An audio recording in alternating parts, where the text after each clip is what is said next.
Now the creep failure mechanism. What are the creep failure mechanisms? The creep induced failures occur due to the prolonged exposure to the high temperature and stresses. This is the definition of this, creep.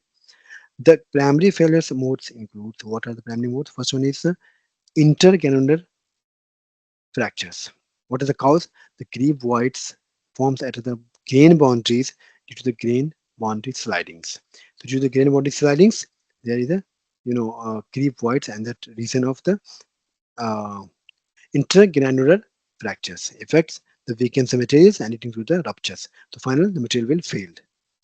If we can, what are the prevention we can take, and what are the measures that we can do so that we can avoid these kind of the fractures or this kind of the creep? So use the single crystal materials, example of the turbine blades, where we are using only the one single material or single crystal material so that we can decrease, because here is a grain boundary sliding. If they are not having the grain boundary, right, they are having the same grain, it means they will not having the grain boundary, they cannot slide, they cannot having this kind of the failure. So we can resist, or we can decrease, or we can slow the creeping rate by doing this. The second one is the transgranular. Okay, first one was inter, here is the trans. Okay, so cause, what is the cause? The dislocation movement inside the grains.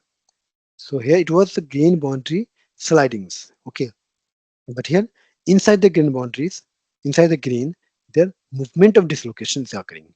Due to that, the transgranular fractures occurs. What are the effects? The fractures occurs through the grains. Okay. What are the prevention that we could do? That is strengthening them through the alloying. So with the help of mixing some other elements or other material into the parent element onto the parent material, so that we can change their properties as per desire, so that we can enhance their resisting or their dislocation movement. Sorry, we can resist the dislocation movement inside the grain just by alloying the materials. Creep cavitations and void formations. What are the cause? The diffusions driven void grows at a grain boundary. So here it is also the boundary grain boundary phenomena. Okay, what the effects? The final ruptures occurs due to the coalescence of voids.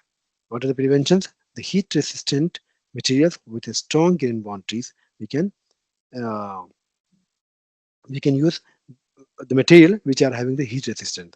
So the material which can sustain at a very high temperature, that we can use for the such a material, so that we can avoid the creep, cavitation and void formations.